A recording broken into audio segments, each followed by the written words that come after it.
This is Good Morning Mumbai, and you're with Rishi K.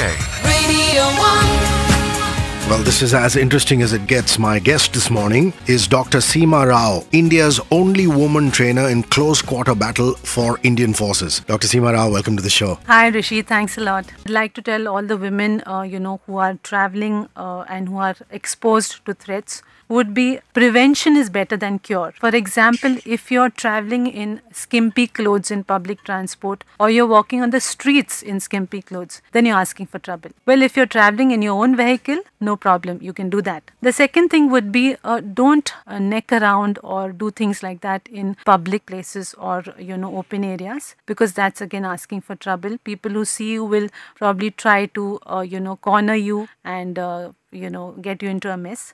The third thing that I would like to say is don't unnecessarily abuse or slap any hostile person on the street just because you think he's giving you, a very vulgar look. Fourth thing would be don't associate with the friendly strangers. Say, for instance, you just happen to meet a stranger and get friendly with him. I would say till you don't know him well enough, don't go out, late nights with him or go to lonely places. And the fifth important thing would be if you're traveling late at night, avoid taking lifts by unknown vehicles. Where it comes to a sudden attack on you, I would like to say that it all starts from visual contact. When a man stares at you, it starts from there and then proceeds more deeper. When a man stares at you, stare back at him, okay? And then look away, but do not look down. Because when you look down, he gets the idea that you're weak and that encourages him to take the next step. The second thing would be auditory contact. Auditory contact is where he maybe whistles at you or he passes lewd remarks at you. When something like that happens, stare at him aggressively and say something like "Badtameez," okay, and then slowly and confidently walk away. Maybe you could quickly take your mobile phone out and pretend to be calling somebody. That's something you can do as well. The third thing would be tactile contact. Tactile contact is when somebody holds your wrist, grabs your hand. How do you deal with something like that? Stare at him, firmly pull your hand back, and once again confidently move away and take your mobile phone out and pretend to be calling the police. These things could help you. Apart from this, you could carry chili powder and a taser. You could probably scrape his eye if he's getting too physical and you have a pen on you. Scrape his eye, and run like hell. Scream for help. Probably you could also cover your face with your palms. This would be good for attacks with a knife or acid attacks. Learn to take your hands, cover your face, because that's the most important part where you could get injured badly. As a woman, have you conquered fear? What is your advice to women to conquer fear? How can they possibly do it? You talked about Nelson Mandela a little while ago.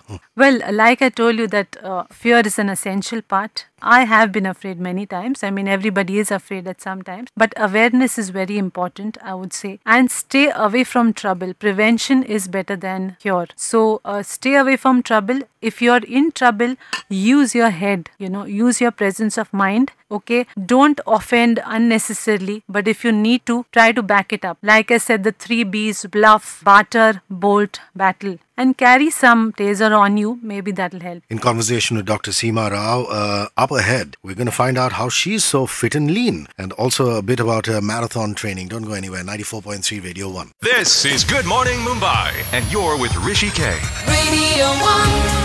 I'm in conversation with Dr. Seema Rao, India's only woman trainer in close quarter battle for the Indian forces. She's just given us some fascinating insights about how you can protect yourself if you're a solitary woman and you're confronted by attackers.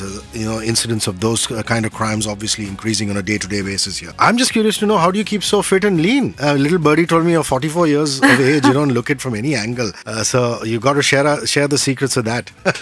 Yeah, thanks, Rishi. Well, I follow a fitness regime which I've been doing for the past so many years. Now that the audience knows my age, so there's no point in me. It's really wrong of me to put you on the spotlight. No. That's fine. Well, I go to the gym twice a week. I run 5 kilometers twice a week. And On the same day, or 2 days for running and 2 days 2 for... days for running and 2 days in the gym. And on the weekends, I do a little bit of boxing. And when I'm, sometimes I also indulge in unarmed combat with commandos during PT sessions. That's how I keep fit. I have no time for sports, but this is my regime and this is what I follow. I keep fit, I eat healthy, I avoid oily food, and that's what I do. Yeah, I noticed you didn't even take my offer of having a cup of tea or coffee. Oh, no. Your husband and yourself have also conducted a scientific research on marathon running. Now, the Mumbai Marathon is around the corner, so some pointers to our listeners who are passionate about running. Well, personal research done on the experience of, training so many 15,000 soldiers for the past 18 years. Where it comes to commando training, I have understood that a runner's performance basically depends on, a lot of metabolic changes and understanding the different winds where it comes to running. Now, the first thing is that, you must be aware that there's a lot of water loss in the first 5 kilometers. Then the next 5 kilometers, you would tend to lose sodium.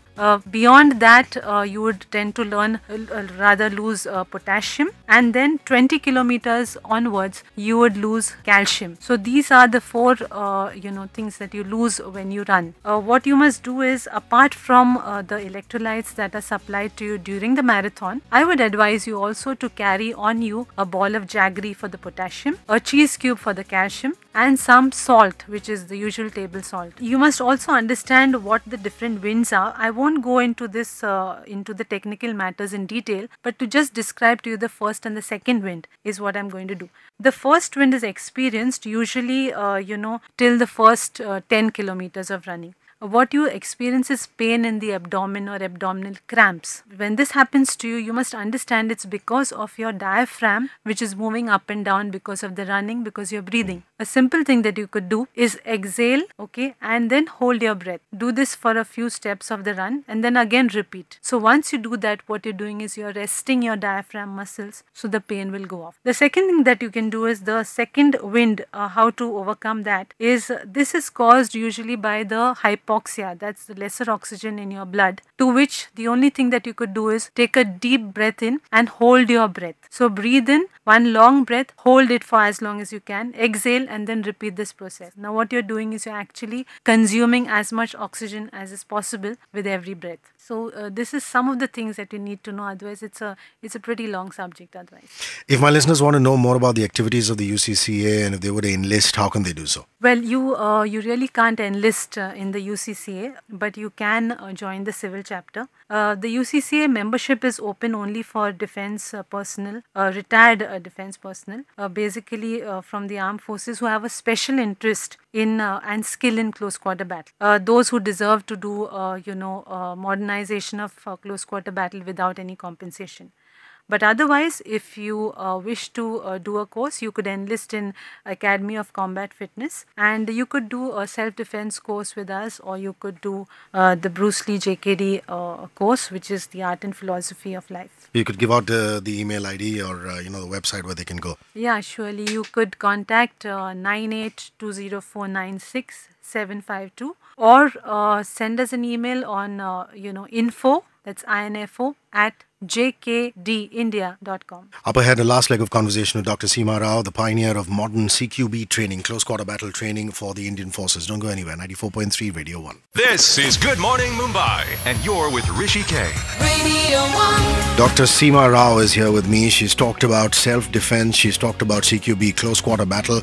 Last year in November, the President of India conferred an honorary rank to MS Dhoni, India's cricket captain, Abhinav Bindra, the shooter, and Dr. Deepak Rao. Now, Dr. Deepak Rao is the 5th Indian since independence, and he and Dr. Seema Rao, his wife, have helped the Indian forces in modernization, and this is an 18-year-long achievement as far as the two of them are concerned. Now, 18 years without compensation, how does it feel doing this work? What actually prompts you to continue working without compensation? And of course, how did you feel when you didn't get the rank and your husband got it? Well, Rishi, the thing is that our work in modernization of close quarter battle for the Indian forces of 18 years was recognized by the Defense Ministry. when President of India bestowed a rank award on my husband, there was no provision for women, so that's why I did not get the rank. But I'm glad that one of us got the recognition. In fact, I had received the World Peace Award some years back by the World Peace Congress in Malaysia, and this was for my contribution towards helping in peace, in training the soldiers against anti-national elements. Like I said, that I've had my father's been a freedom fighter, so that's what spurred me on to start this journey. And like I said, my husband had qualifications in close quarter battle, and I learned those skills, and that's how my journey took over. But I'm very glad with the whole process, and I've done it without compensation because in the beginning, when we were invited to army units at battalion level, and then later on went to division level and command levels. So these were invitations, and we would give these demonstrations, and we wouldn't obviously charge for it. And then we reached a stage where we decided that why simply charge? Let's do this for the country, let's do our bit. So that's how it went on. We didn't look at it from the monetary aspect, and that's the way it is, and that's how we would like it to continue. What difficulties have you faced? I mean, 18 years is a long road. There must have been really tough times. Well, yes, I can talk about 2 times when it was really difficult, when I had to actually stop by and think whether I want to continue this work. I had a fall during commando training, and I had amnesia for almost about 2 weeks. Gosh, Yes. just couldn't remember anything, huh? I couldn't remember anything, but I could remember my husband. Or maybe I didn't forget the fact that I was married. Okay. Thankfully. I guess nobody can forget that. Yeah. So Actually, it could be interesting if you did forget, but anyway. yeah. Yes, true. But I recovered from it. And the second incident was when I was wrestling with the commando. I broke my spine, in the sense I had a vertebral fracture. Gosh. So I was in a straitjacket for almost about 2 months. That time I wondered, should I go on? And the answer was straight and clear. People asked me, do you still want to continue? I said yes. And yes was the only answer that came out. And, also when it comes to having a child or starting a family, I didn't really want to, motherhood, I would say that there's a lot of responsibility in motherhood. And though it probably is a good thing to be a mother, but I didn't want to sacrifice what work I was doing for the country. So mutually we decided that this was important for me. This is what I wanted to do. So that's how I decided not to start a family. What are your hobbies? What are the sports you indulge in when you're not working? How do you chill out and things like that? Well, I don't know whether I would sound like a boring person, but like I said, that I run 5 kilometers, I weight train twice a week, and Your work is I your passion. eat healthy, and my work. Yes, I enjoy my work. I enjoy interacting with the forces, and it's very satisfying. And I know that I'm doing it for nothing, not for any expectations. So I like that work. I really think that I'm doing something for the country. What song can we play for you before you say bye-bye to us? Any international song, any English song that really inspires you, that you like? Well, I like a lot of different songs. There's no favorite song as such. But I like Dire Straits, I like Madonna, I like Deep Purple. That's the other side of me, I guess, the rock side of me. So Deep Purple is, I like heavy rock. And I like even the rocky Burning Heart, and I think There's No Way Out. Okay, There's yeah, one yeah, of those. yeah, yeah. That's something which is very inspiring. Superb.